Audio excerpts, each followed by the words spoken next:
Hello students, I am S.V. Thakur, known as Thakur Sir in Delhi. अपना channel physics bye Thakur sir. आज हम लोग बच्चों करने जा रहे हैं numerical problems based on motion of charge particle in a uniform electric field.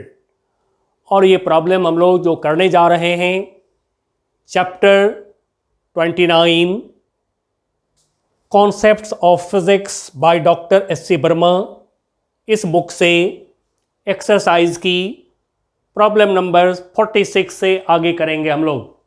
Problem number 45 तक लास्ट क्लास में आप कर चुके हैं। अब यहाँ से हम आगे बढ़ रहे हैं और आपको यदि कॉन्सेप्ट्स की ज़रूरत हो तो आप सीधे जाइए #ठाकुर सर यूट्यूब पर टाइप करिए, क्लिक करिए, आपको जो है लेक्चर मिल जाएंगे। इलेक्ट्रोस्टैटिक्स का प्लेलिस्ट निकाल लीजिए, उसमें देख लीजिए पूरी कॉन्सेप्ट मिलेंगे। Motion of charge particle in 1 dimension, in 2 dimension. फिर वहाँ से कॉन्सेप्ट लेकर के आगे का प्रॉब्लम खुद से करिए। दिक्कत हो तो सोल्यूशन देखिए। आइए हम लोग करते हैं आगे का प्रॉब्लम। अभी हमारा जो प्रॉब्लम है 46, इसमें दिए जा रहे हैं a pendulum of mass 80 milligram. Mass दे दिया गया है pendulum bob of mass 80 milligram. 80 milligram, milligram 10 power -3 gram into 10 power -3 करेंगे तो किलोग्राम हो जाएगा। बॉब का मास दे दिया। बॉब क्या होता है जैसा कि आप पढ़ रखे हैं, ये हो गया पेंडुलम का बॉब। ये पेंडुलम लटका हुआ है इस तरह से। इस बॉब का मास हमें बता दिया गया है m, ये दे दिया गया। चलिए आगे देखते हैं। एंड नेक्स्ट आगे है एंड कैरिंग अ चार्ज। अब इस पर चार्ज है बॉब पर कितना 2 10 टू द पावर -8। मैं क्यों सपोज कर दिया 2 10 to the power -8 coulomb charge है इसके ऊपर। Is at rest in a uniform horizontal electric field. अब देखिए हॉरिजॉन्टल डायरेक्शन में इलेक्ट्रिक फील्ड अप्लाई करा गया है। कितना इसका मैग्नीट्यूड है 20 किलो वोल्ट। किलो को 10 पावर 3 से मल्टीप्लाई करिए तो ये हो जाएंगे वोल्ट पर मीटर। किलो वोल्ट पर मीटर को 10 पावर 3 से मल्टीप्लाई करेंगे तो हो जाएंगे वोल्ट पर मीटर। और आपको पता है इलेक्ट्रिक फील्ड का यूनिट वोल्ट पर मीटर है। न्यूटन पर कूलम भी है जैसा कि आपको पता होगा। ठीक है, ऑलरेडी आप जानते हैं इसी न्यूटन पर कूलम भी होता है, इसी को कहते हैं। ठीक है, नाउ अब हमसे क्वेश्चन कर रहे हैं find the tension in the thread. जो थ्रेड है, स्ट्रिंग है, इसमें हमें टेंशन बताना है। ठीक है, टेंशन इन स्ट्रिंग ये हमें चाहिए। आइए जरा फिगर पर बढ़िया से हम इसको दिखा लेते हैं पहले। और लॉज ऑफ मोशन में आपने पढ़ा है किस तरह से फोर्स की प्रॉब्लम को सॉल्व करें। और मैं फिर वहीं कहूँगा लॉज ऑफ मोशन का भी अपना प्लेलिस्ट बना हुआ है। उस प्लेलिस्ट में आप क्लियरली देख सकते हैं method to solve problem of force. चलिए आगे बढ़ रहे हैं अब हम। नाउ हॉरिजॉन्टल डायरेक्शन में इलेक्ट्रिक फील्ड जब अप्लाई कर दिया गया देन क्या होगा। अभी इलेक्ट्रिक फील्ड हॉरिजॉन्टल डायरेक्शन में यूनिफॉर्म इलेक्ट्रिक फील्ड अप्लाई कर देंगे। पॉजिटिव चार्ज है बॉब पर। पॉजिटिव चार्ज पर फोर्स जैसा कि पढ़े हैं इलेक्ट्रिक फील्ड के डायरेक्शन में होता है तो इधर फोर्स लगेंगे, बॉब इधर डिफ्लेक्ट हो जाएगा। मान लीजिए कि डिफ्लेक्ट होकर के बॉल यहाँ पर आ गया। तब दिखाइए कौन कौन से फोर्सेस लग रहे हैं इस बॉब पर। एक लग रहा है इलेक्ट्रिक फोर्स कितना Q into E। Positive charge पे फोर्स इलेक्ट्रिक फील्ड के डायरेक्शन में फोर्स की मैग्नीट्यूड कितना Q into E। Now weight इसका दिखाइए mg। स्ट्रिंग में टेंशन, थ्रेड में टेंशन दिखा दीजिए T। अब आप इस एंगल को थीटा सपोज कर लीजिए। नाउ जैसा कि आप लोग सीखे हैं लॉज ऑफ मोशन में कि जो फोर्स मोशन के लाइन के अलॉन्ग नहीं होता है, मोशन के लाइन पर परपेंडिकुलर नहीं होता है, हम उसको रिजॉल्व करते हैं। किधर रिजॉल्व करते हैं along the line of motion, along the line of motion and perpendicular to line of motion. अब ये एंगल थीटा है तो फिर ये भी एंगल हमारा क्या होगा थीटा हो जाएगा, अल्टरनेटिव एंगल। ठीक है, बिकॉज ये लाइन वर्टिकल, स्ट्रिंग शुरू में वर्टिकल, दोनों लाइन पैरेलल, तो फिर अल्टरनेटिव एंगल इक्वल। अब इस टी को रिजॉल्व करिए तो क्या होगा, इधर के तरफ टी कॉस थीटा, इधर के तरफ क्या हो जाएंगे टी साइन थीटा। और प्रॉब्लम का रहा है कि ये बॉब जो है इस समय रेस्ट में है, तो फिर इस बॉब का एक्सलरेशन है 0। अब आपको पता है कि जब एक्सलरेशन होता है 0 तो फिर one side force equal to opposite side force, एक इक्वेशन। फिर one side force opposite side force T cos theta equal to mg। अब जैसा कि हमने लॉज ऑफ मोशन में आपको सिखाया हुआ है, along the line of motion resultant force m into a करेंगे, तो जब a 0 है तब तो फिर सीधे कर लीजिए one side force equal to other side force, opposite side force को इक्वल कर लीजिए, one side force opposite side force को इक्वल कर लीजिए। नाउ जैसा कि स्ट्रिंग की प्रॉब्लम पीछे भी करे हैं हम लोग, तो फिर क्या करते हैं, डिवाइड करके सोल्यूशन करते हैं। कर दीजिए डिवाइड, इक्वेशन 1 को 2 से डिवाइड कर दिया, t से t कैंसल, ये हो जाएंगे tan थीटा, राइट साइड हो गया QE upon mg, equation number 3। अब देखिए बच्चों, हमें t चाहिए तो फिर हमें Q मालूम, E मालूम है, बट साइन थीटा नहीं मालूम है। इस प्रॉब्लम में देखिए कि हमें mg मालूम है, कॉस थीटा नहीं मालूम है, तो दोनों में से कोई भी इक्वेशन को आप यूज करना चाहेंगे तो या तो साइन थीटा निकालना पड़ेगा या कॉस थीटा निकालना पड़ेगा। अब जो मर्जी हो कोई एक निकाल लीजिए और सॉल्व कर दीजिए प्रॉब्लम को, ठीक है। चलिए तब आगे की सॉल्यूशन करते हैं। और आपको सॉल्यूशन में तो कोई परेशानी नहीं होता है, बहुत सारे बच्चे आप लोग हमें ईमेल से भेजे हैं, रिपोर्ट किए हैं, बताए हैं, जानकारी दिए हैं, सॉल्यूशन हो जाता है आपसे। चलिए बढ़ते हैं आगे, सॉल्यूशन करते हैं, ठीक है। तो नाउ tan थीटा से मैं निकाल देता हूँ सेक थीटा, उससे कॉस थीटा निकाल दूंगा। चलिए मैं ये कर रहा हूँ, आपको जैसे मर्जी हो वैसे आप कर सकते हैं, ये आप पर डिपेंड करता है हाउ डू यू सॉल्व। तो फिर यहाँ से हम ले रहे हैं tan स्क्वायर थीटा। अब जैसा कि आपको पता है sec square theta minus tan square theta 1 होता है, ठीक है। तो फिर ऐसा करें, इसको सेक स्क्वायर थीटा ही हम पहले लिखते हैं, sec square theta equal to 1 plus tan square theta, 1 plus tan square theta.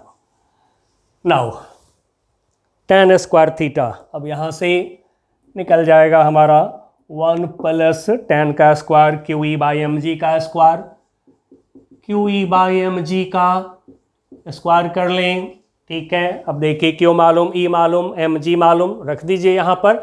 ना यहाँ से सेक थीटा निकाल लीजिए, सेक थीटा क्या होगा, under root of 1 plus QE by mg, ठीक है, स्क्वायर। अब सॉल्व करते चलिए, अंडर रूट 1 प्लस, अब मैं रख दे रहा हूँ वैल्यू रख के सॉल्व कर दीजिए फटाफट। क्यू का value 2 10 to the power -8, 2 10 to the power -8 and E का वैल्यू 20 10 पावर 3, 20 10 पावर 3, ठीक है। नीचे डिनोमिनेटर में mg, m 8 into 10 to the power -5 कर लें, 8 इंटू 10 टू द पावर -5 कर लीजिए, -3 -6, एक 10 कैंसिल करिए, 10 पावर -5, ठीक है। g की वैल्यू जब 10 10 10 आवे तो बेटर है कि g की वैल्यू भी 10 ले लीजिए, इसे तो 9.8 लेना चाहिए। नाउ स्क्वायर, अब देखिए इसको सॉल्व करके क्या आता है, इसको सॉल्व करके देखिए क्या निकल रहा है। सेक थीटा की वैल्यू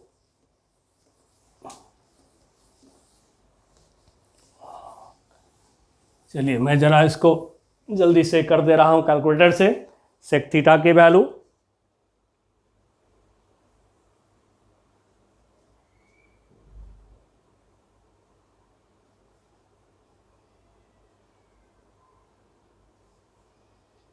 चलिए ये आ गया हमें √5, this is equal to under √5/2 आ गए हमें। अब इसको थोड़ा सा हम सॉल्व कर लें या कॉस थीटा निकाल लीजिए। चलिए कॉस थीटा निकाल लेते हैं। Cos theta equal to 1/sec theta, तो फिर ये हो गया हमारा 2/√5। अब थोड़ा इसको भी सॉल्व कर दीजिए, देखिए कॉस थीटा को सॉल्व करके कितना आ रहा है 0.89, ये आ जा रहा है 0.89।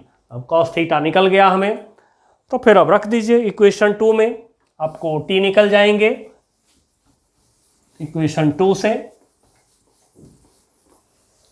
या कॉस थीटा निकल गया तो कोई साइन थीटा निकाल के इसको भी यूज कर सकते हैं, दो ऑप्शन है आपके पास में, बट चलिए इसको मैं यूज कर दे रहा हूं। तो इक्वेशन 2 से टी इक्वल टू हमारा हो जाएगा mg/cos थीटा। नाउ mg मास कितना, चलिए मैंने मिटा दिया है, जरा मैं चेक कर लेता हूं, 80 मिलीग्राम, यानी कि 80 इंटू 10⁻⁻⁶। जी की वैल्यू ऐसे 9.8 ले लीजिए, बेटर रहेगा। कॉस थीटा की वैल्यू 0.89। नाउ इसको जरा मल्टीप्लाई करके देखिए कितना आता है,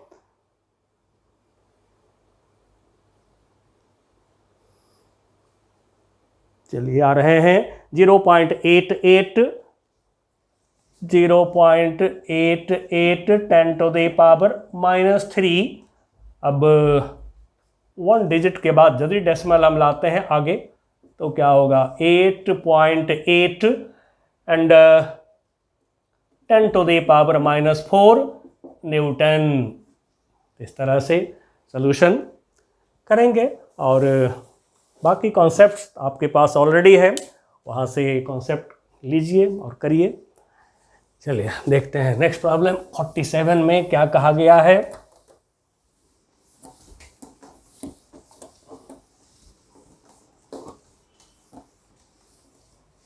प्रॉब्लम नंबर 47 पर मैं आ रहा हूं। क्या है प्रॉब्लम नंबर 47? कह रहा है particle of mass m। Problem number 47, problem है हमारा particle of mass m, charge q is thrown at a speed u against uniform electric field. How much distance will it travel before coming to momentary rest? Okay, चलिए जैसा कि आप पढ़े हैं, uniform electric field जैसे दिखाना हो, vertical दिखाना हो, हॉरिजॉन्टल दिखाना हो, आपकी मर्जी पर है। चलिए मैं इसको इस बार हॉरिजॉन्टल दिखा रहा हूँ। यूनिफॉर्म इलेक्ट्रिक फील्ड ऐसे वर्टिकल दिखावे, हॉरिजॉन्टल दिखावे, कोई फर्क नहीं। नाउ ले लिया हमने हॉरिजॉन्टल डायरेक्शन में। अब कोई चार्ज पार्टिकल है, इसको यहाँ पर रिलीज किया गया है, थ्रो किया गया, ओके, थ्रो किया गया है against electric field. Electric field के अपोजिट डायरेक्शन में इसको दे दिया गया u इनिशियल वेलोसिटी। अब बच्चों जैसा कि आपको पता है, पॉजिटिव चार्ज पे फोर्स जो होते हैं ये तो इलेक्ट्रिक फील्ड के डायरेक्शन में होता है, F = QE। अब जिधर होगा फोर्स उधर होते हैं A एक्सेलरेशन, तो इधर की तरफ होगा A एक्सेलरेशन। एक्सेलरेशन को मैं A लिख दे रहा हूं। अब देखिए इनिशियल वेलोसिटी दिया left, acceleration A, force right काम कर रहा है, तो क्या होगा रिटार्डेशन कर देगा, धीरे धीरे इसको कहीं ना कहीं जा करके रोक देगा चार्ज पार्टिकल को।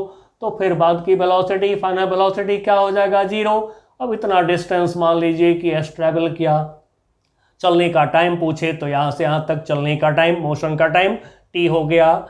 लेकिन मोमेंटरली रेस्ट बोले हैं, थोड़ी देर में फिर क्या होगा, पॉजिटिव चार्ज है तो इस पर फोर्स इधर लग रहा है, तो रुकने के बाद ये फिर वापस भी होगा, लेकिन हमें वापस नहीं करना है। हमारा प्रॉब्लम कर रहा है मोमेंटरली रेस्ट में, यानी कि एक क्षण के लिए रेस्ट में आया, उस समय बताइए कितना कितना डिस्टेंस इसने ट्रैवल करा। अब आप जो है जैसा कि आप लोग सीखे हैं मेरे से, पहले तो F = m/a, net force = m/a करके हम A निकाल लें, फोर्स बाय मास निकाल लिया। नाउ फोर्स कितना है QE बाई एम निकाल लिया। नाउ 1D मोशन है and so V square equal to U square plus 2as लगा दें। भी 0 यू स्क्वायर प्लस 2 ए का वैल्यू नेगेटिव लेना होगा क्योंकि रिटार्डेशन है।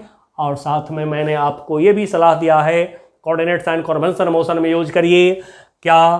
तो एक डायरेक्शन में यदि पॉजिटिव लेते हैं मोशन की क्वांटिटीज़ को, एक डायरेक्शन में पॉजिटिव लेते हैं तो अपोजिट डायरेक्शन में नेगेटिव लीजिए। तो फिर ए का value minus Q E by M. क्यों? बिकॉज ए हमारा जो है राइट वर्ड है, यू है लेफ्ट वर्ड। मैंने यू को लिया पॉजिटिव तो ए लेना पड़ेगा नेगेटिव। ठीक है। नाउ एस इंटू एस निकाल दीजिए। ये हो गया कितना? 2 QE by M S equal to U square and so S, therefore S equal to निकल गया यहाँ से M U square divide by 2 QE divide by 2 QE। ठीक है। दूसरा तरीका भी आप लगा सकते हैं। दूसरा तरीका क्या है? अदर मेथड भी लगा सकते हैं। क्या? वर्क एनर्जी प्रिंसिपल लगा दीजिए। यहाँ से यहाँ चार्ज पार्टिकल आया, रुक गया, स्टॉप हो गया। काइनेटिक एनर्जी में कितना चेंज हुआ निकाल लीजिए। फोर्स राइट, डिस्प्लेसमेंट लेफ्ट हुआ, फोर्स के अपोजिट डिस्प्लेसमेंट हुआ। वर्क डन बाय फोर्स निकालिए तो by work energy principle, work done by the force minus F into S. Force दाईं तरफ, डिस्प्लेसमेंट बाईं तरफ, तो minus F into S work done हो जाएंगे by this force equal to change in kinetic energy, बाद की kinetic energy half M V square minus पहले का half M U square. Now minus F के जगह पर Q E into S, half M V square 0 क्योंकि भी है 0 तो ये तो हो गया 0 माइनस दिस, तो फिर माइनस हो गया हाफ एम यू स्क्वायर। ठीक है। इसका वैल्यू क्या है? 0 है इसका वैल्यू क्योंकि भी 0 तो ये 0 हो गया। तो फिर minus half M U square minus minus गया। Now S equal to M U square upon 2 QE। इस तरह से बच्चों आप इस तरह के प्रॉब्लम को दो मेथड से हैंडल कर सकते हैं। मोशन के इक्वेशन से कर सकते हैं या फिर वर्क एनर्जी प्रिंसिपल से भी कर सकते हैं। चलिए, इस तरह से मोशन की प्रॉब्लम में आप दोनों मेथड लगाया करिए।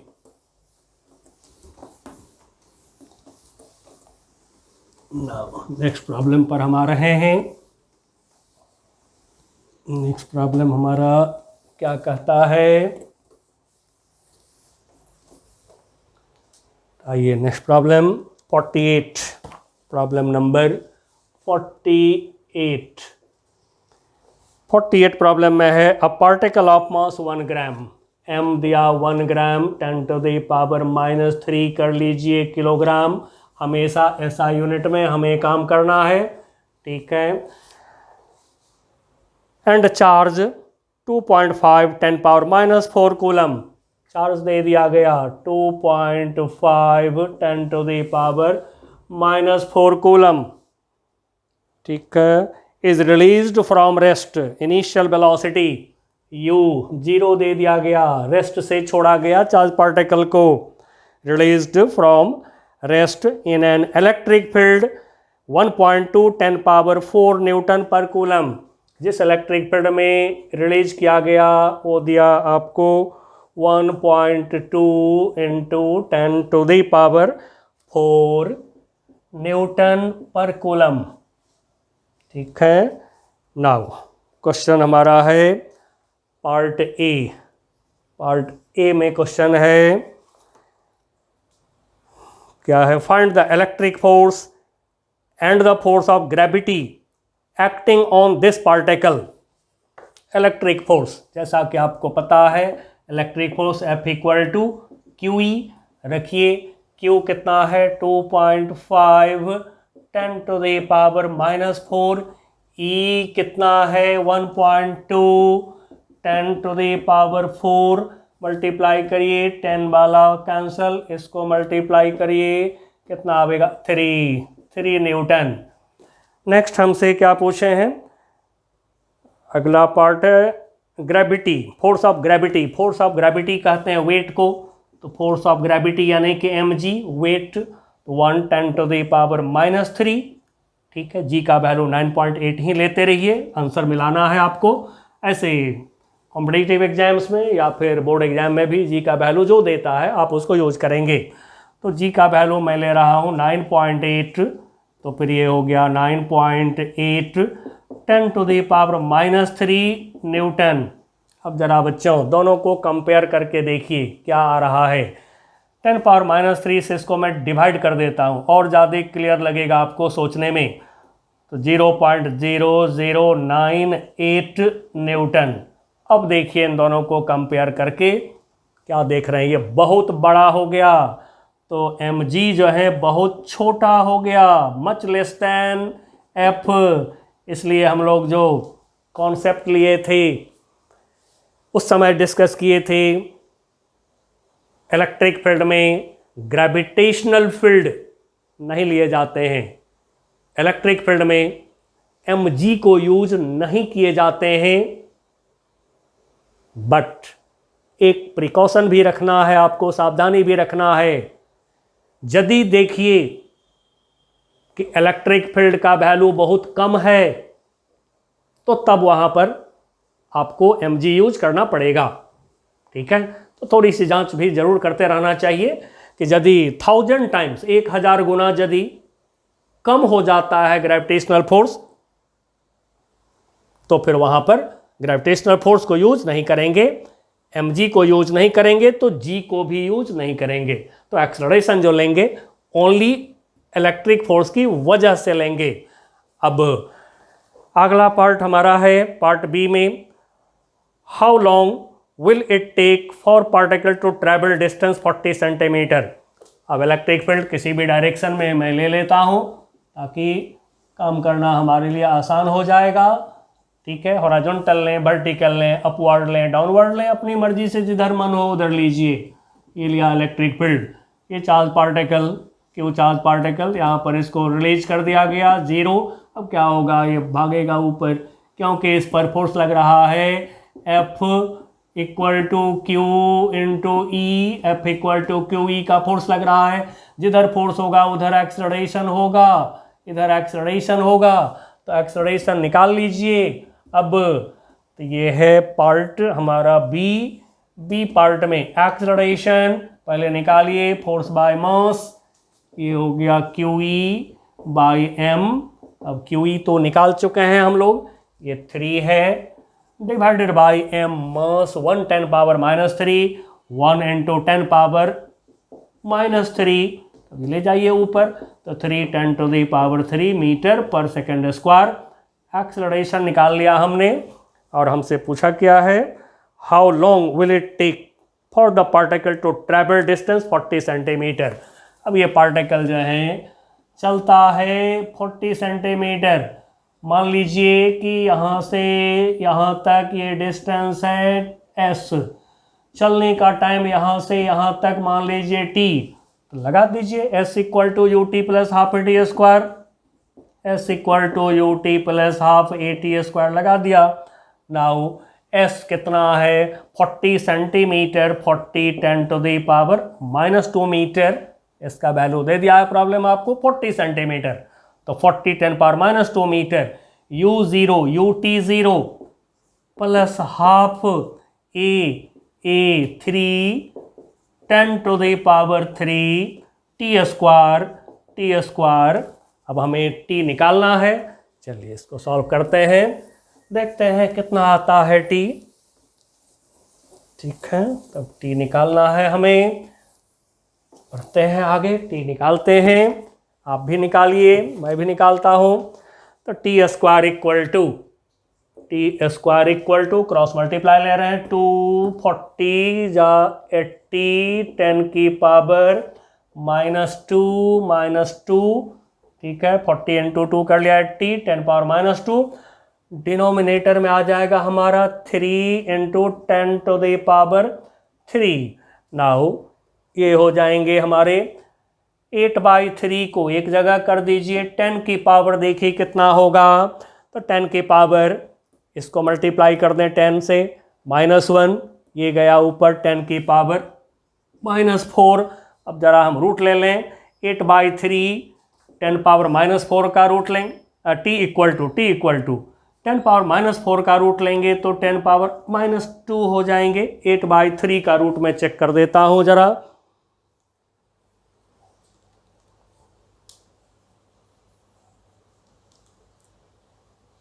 1.63, ये हो गया 1.63 इतने सेकेंड टाइम हो जाएगा। चलिए आगे बढ़ते हैं। नेक्स्ट हमारा प्रॉब्लम क्या कहता है, नेक्स्ट पार्ट में आइए।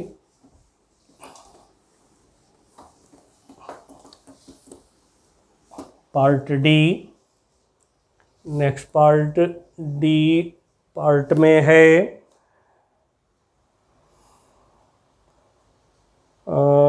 नहीं, ये बी पार्ट था, सी पार्ट में आइए, पहले पार्ट सी, पहले पार्ट सी में आ जाए हम। तो सी पार्ट में है, what will be the speed of particle after travelling this distance. ठीक है, लगा दीजिए v² equal to u² plus 2as, या t निकल चुका है तो फिर v equal to u plus at भी लगा सकते हैं, यहाँ पर स्पीड को भी मान लीजिए, अब आपकी मर्जी है जैसे निकालना चाहें लगा दीजिए। दो इक्वेशन अब सूट कर रहा है, चलिए मैं लगा दे रहा हूँ v² equal to u² plus 2as। Now u तो 0 है, 2 a की वैल्यू 3 10⁻³ इंटू s हमें चाहिए, ओ नहीं सॉरी, s की वैल्यू कितना था हमारा, s की value displacement s is 40 centimetre, okay 40 centimetre 10⁻² metre. चलिए सबको मल्टीप्लाई कर दें तो कितना आवेगा, नाउ 2 3 जा 6 4 जा 24 एक जगह कर दें, 10 की पावर को एक जगह करते हैं तो ये हो जाएगा 10 की पावर 4 - 2 यानी 2 हो जाएंगे। नाउ 2400 भी इक्वल टू 2400 का रूट निकाल दें तो 2400 का रूट आवेगा 48.98, बट थोड़ा राउंड ऑफ कर दीजिए तो 49 हो जाएंगे, 49 मीटर पर सेकेंड। अब आइए पार्ट डी में क्या है, how much is the work done by the electric force on the particle during this period. तो फोर्स मालूम ही है, डिस्प्लेसमेंट मालूम ही है, तो वर्क डन इक्वल टू क्या होगा, Fs, F कितना, F निकला हुआ है QE 3, S कितना है 40 10⁻² मीटर, ये कितना हो गया 12 10⁻⁻1 1.2 जूल। इस तरह से सारे पार्ट्स बहुत आराम से आप सॉल्व करते हैं, आराम से सॉल्व होता है, करते रहिए। चलिए नेक्स्ट क्वेश्चन पे हम आ रहे हैं, क्वेश्चन नंबर 49 पे आते हैं।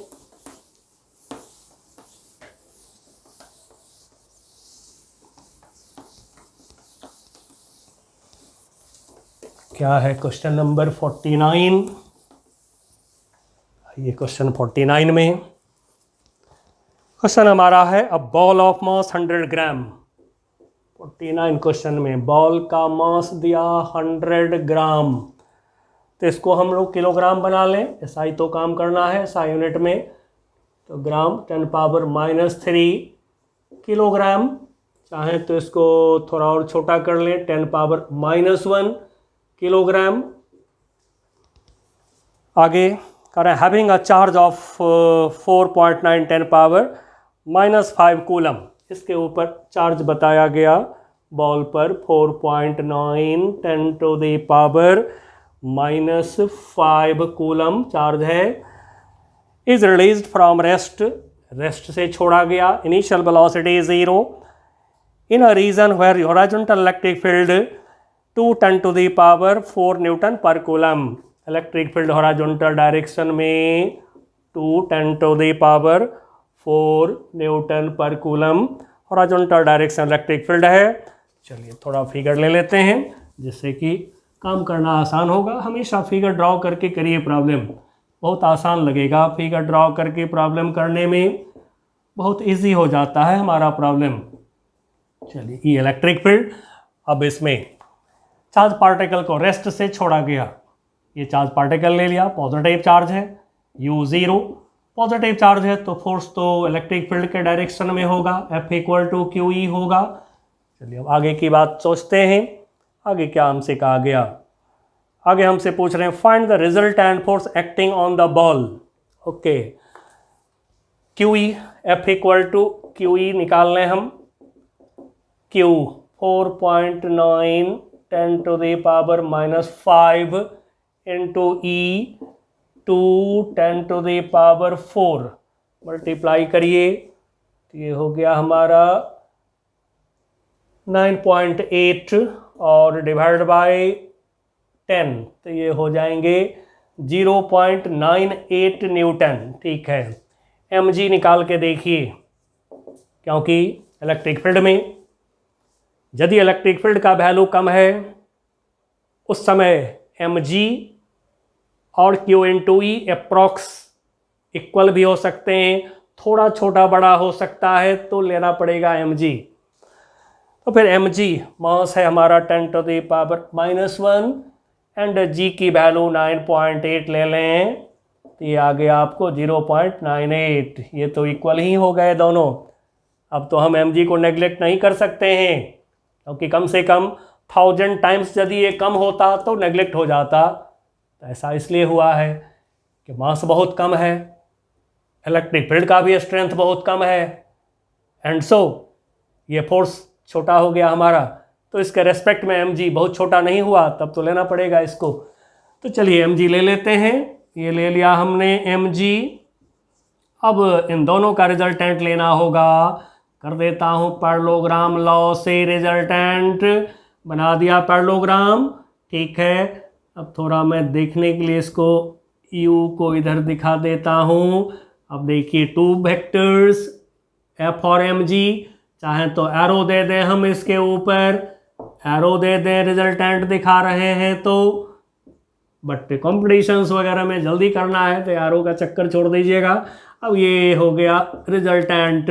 अब इसको मैं एफ आर से डिनोट कर दे रहा हूँ, एफ आर रिजल्टेंट फोर्स। तो रिजल्टेंट फोर्स क्लियरली अब आप देख रहे हैं कि टू वेक्टर्स 90 डिग्री पर हो गया। तो फिर resultant force F R equal to क्या होगा, √f² plus mg²। Now Pythagoras theorem से भी सोच सकते हैं या पैरेललोग्राम लॉ से भी सोच सकते हैं। 90 डिग्री का एंगल है, ये एंगल 90 डिग्री है, तो फिर पाइथागोरस थ्योरम यदि कोई लगा दें तो भी निकल जाएगा this equal to √this² plus this²। या पैरेललोग्राम लॉ में जब थीटा होता है आपका 90 डिग्री तो resultant r equal to √a² plus b²। तो वहीं कर दिया हम लोगों ने। तो ये हो गया हमारा √0.98 का स्क्वायर प्लस 0.98 का स्क्वायर। अब देखते हैं क्या आ रहा है, मैं कैलकुलेट कर दे रहा हूँ इसको, देखते हैं कितना आ रहा है। ये आ रहा है हमारा √1.92 और फिर फर्दर इसका ज़रा रूट ले लें तो देखिए कितना आ रहा है। ये आ रहा है 1.4, ये आ गया 1.4 न्यूटन। और एक एंगल भी हम निकाल के देख लें। मान लीजिए कि एंगल थीटा लेते हैं, क्योंकि वेक्टर निकाले हैं तो एंगल निकालना ही पड़ेगा हमें।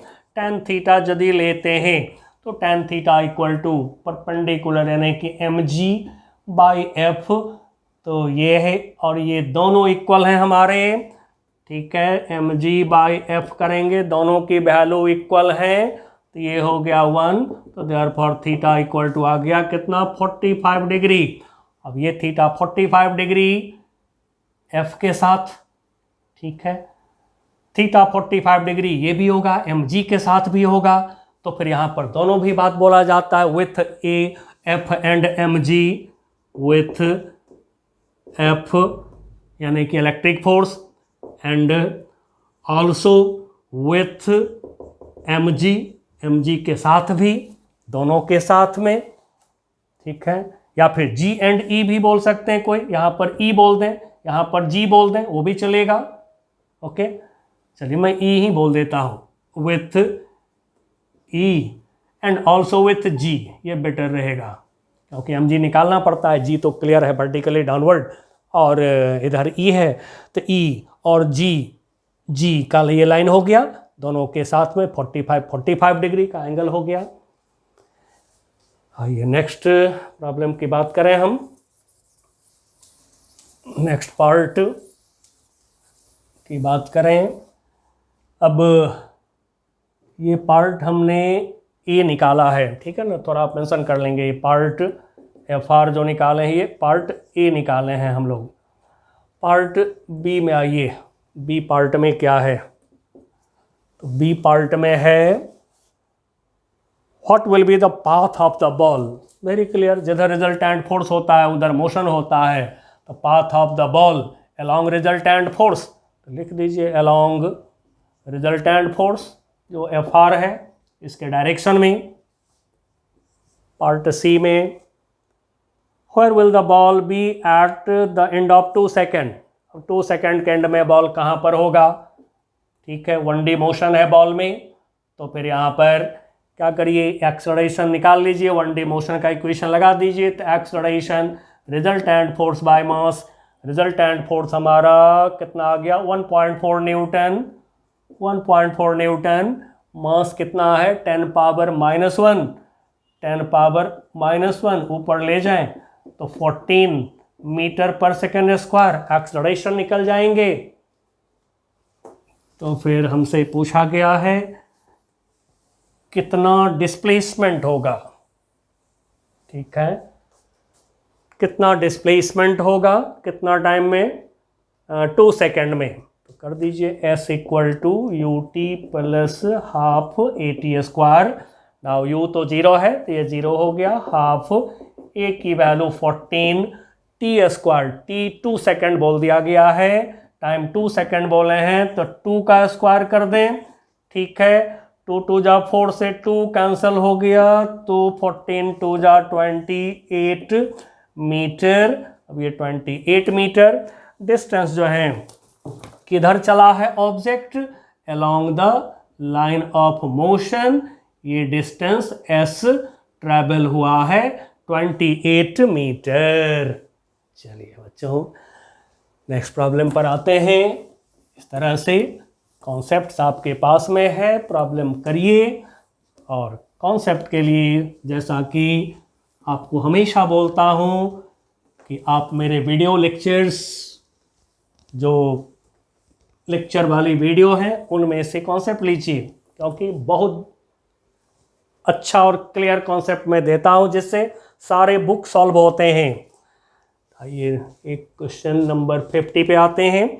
करा the Bob of a simple pendulum has mass 40 gram, pendulum है उसके बॉब का मास बता दिया गया कितना 40 ग्राम, 40 10 टू द पावर -3 किलोग्राम, हमेशा ऐसा यूनिट यूज करते रहिए।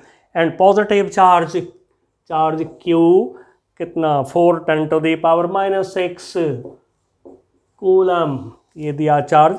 It makes 20 oscillation in 45 second. अब देखिए 20 ऑसिलेशन, 20 ऑसिलेशंस इन 45 सेकेंड, तो फिर 1 ऑसिलेशन कितना टाइम में होगा 45/20 सेकेंड। अब ये हो गया टाइम पीरियड ऑफ ऑसिलेशन, जिसको T लिखते हैं, टाइम पीरियड ऑफ ऑसिलेशन हो गया कितना 45/20 सेकेंड। अब बच्चों जैसा कि आपको पता है टाइम पीरियड सिंपल पेंडुलम का 2π√L/g, ये तो पता है, ठीक है, जहां L क्या है लेंथ ऑफ पेंडुलम, G क्या है एक्सलरेशन ड्यू टू ग्रेविटी, चलिए एक इक्वेशन अभी इसको रखते हैं, आगे देखते हैं क्या है हमारा। आगे कह रहे हैं a vertical electric field pointing upward and of magnitude 2.5 10⁴ newton पर कूलम इज स्विच्ड ऑन। अब यहाँ से एक काम करा गया है, ये जो हमारा पेंडुलम बॉब है जिस पर कि चार्ज Q है, अब यहाँ पे एक यूनिफॉर्म इलेक्ट्रिक फील्ड को अप्लाई कर दिया गया अपवर्ड डायरेक्शन में।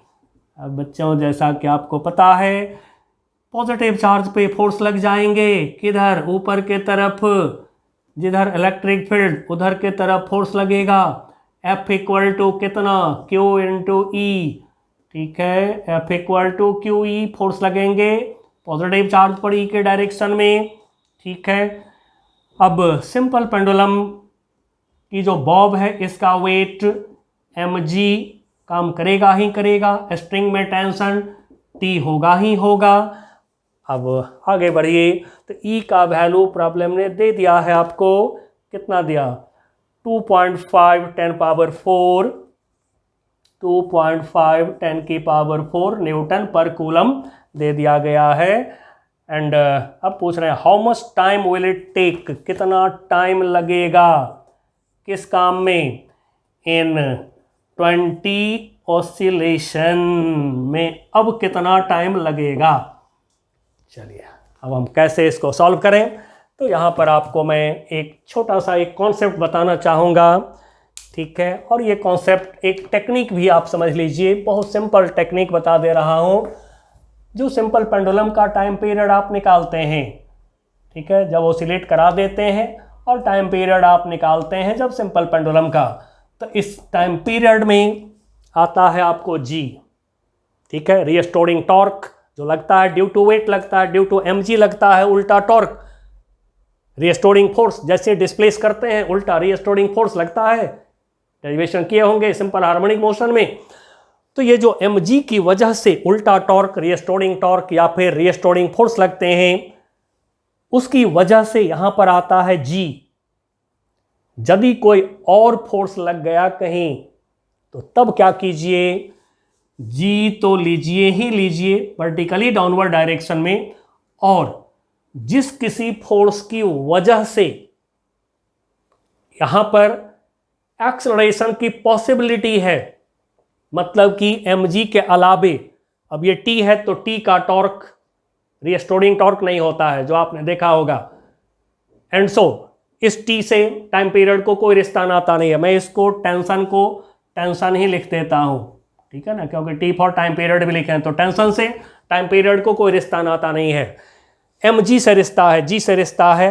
अब mg के अलावे यदि कोई और फोर्स लगा दिया जाए तो उस फोर्स की वजह से एक्सेलरेशन का पता लगा लीजिए, उस एक्सेलरेशन को दिखा लीजिए। तो देखिए F की वजह से एक्सेलरेशन किधर होगा, जिधर फोर्स उधर एक्सेलरेशन, मैं इसको A बोल दे रहा हूं, और ये एक्सेलरेशन A क्या होगा, force by mass QE by m होगा।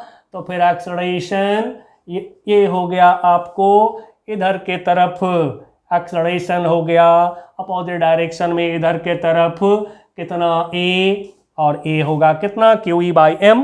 तो फिर हम A को निकाल लेते हैं यहाँ से, A equal to QE by m कर लेंगे, ठीक है। अब इसके बाद जो है रिजल्टेंट एक्सेलरेशन निकाल लीजिए बॉब का, resultant acceleration of the Bob, resultant acceleration of the Bob. अब बॉब का रिजल्टेंट एक्सेलरेशन हम निकाल लें, ठीक है। इसमें बॉब का रिजल्टेंट एक्सेलरेशन, ठीक है, इसको मैं AR लिख देता हूं, दिस इक्वल टू, अब ये हमारा कितना होगा, चलिए तो AR, नीचे की एक्सेलरेशन G को हमेशा बढ़ा लीजिएगा, हमेशा, तो ये हो गया G, और ऊपर की तरफ एक्सेलरेशन A, तो G माइनस A हो जाएंगे, ठीक है। चलिए तो G माइनस A एक्सेलरेशन हो गया।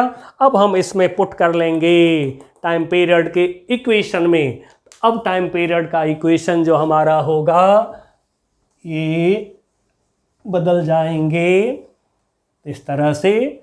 यदि कोई पेंडुलम पर एक्स्ट्रा फोर्स लगावे तो उस फोर्स की वजह से ए निकाल लीजिए और जी के साथ में उस ए का रिजल्टेंट एक्सलरेशन ले लीजिए।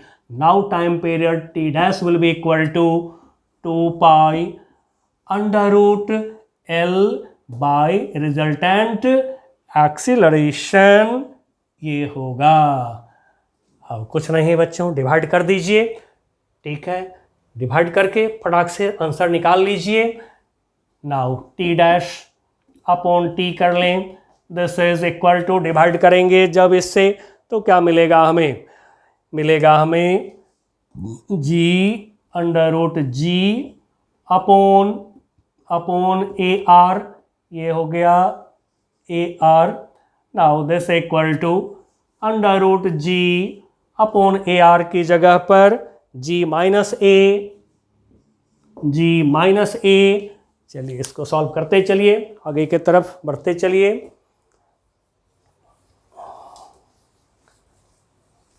नाउ अब ए के जगह पर क्यू ई बाई एम रख लेंगे हम।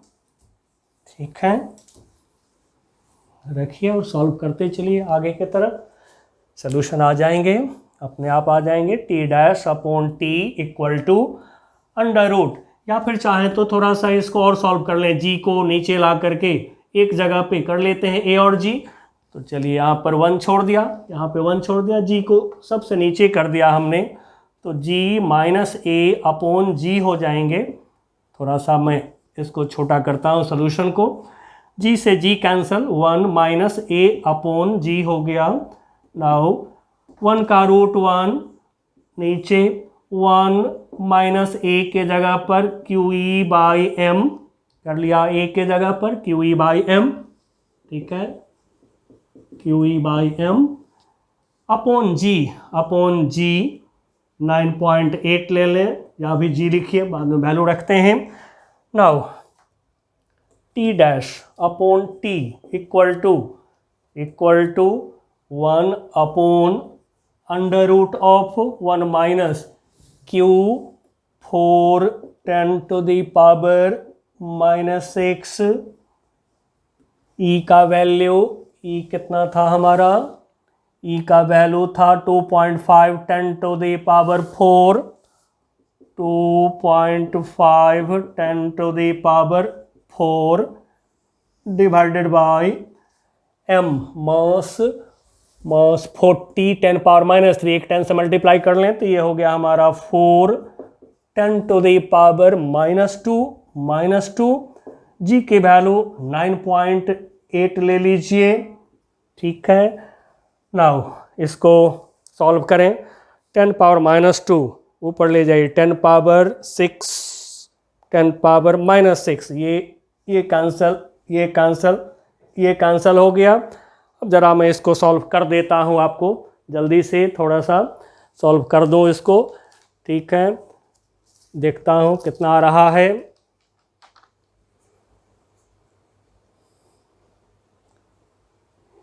ये आ जा रहा है हमारा 1 अपॉन 0.863, 1 अपॉन 0.863। अब देखिए टी डैश इक्वल टू, निकल जाएंगे हमारा यहाँ से।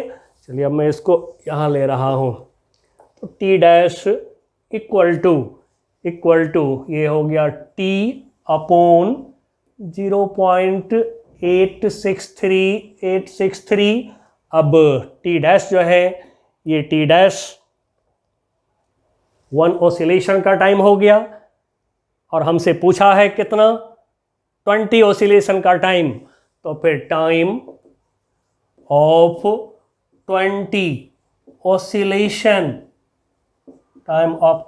ऑसिलेशन सिंबॉलिकली सॉल्व करते रहिए, न्यूमेरिकल वैल्यू बाद में रखिए तो टाइम की बहुत बचत होती है। तो 20 ऑसिलेशन का टाइम, ठीक है, 1 ऑसिलेशन का टाइम निकल गया हमारा। अब टाइम पीरियड 1 ऑसिलेशन का टाइम होता है, तो 1 ऑसिलेशन का टाइम इतना है, तो टाइम ऑफ 20 ऑसिलेशन क्या होगा, 20 इंटू टी डैश, तब ये हो गया 20 टी डैश की वैल्यू रखें तो टी अपॉन 0.863, अब टी का वैल्यू रख लीजिए तो ये हो गया हमारा 20 इंटू टी के जगह पर 45 डिवाइडेड बाई 20, ठीक है। टी का वैल्यू रख रहे हैं 45 अपॉन 20 रख लिया हमने, अपॉन 0.863, अब 20 से 20 कैंसिल हो गया। अब इसको थोड़ा डिवाइड करके देखिए क्या आ रहा है, ठीक है। रिजल्ट हमारा क्या आ रहा है, डिवाइड करके देखें।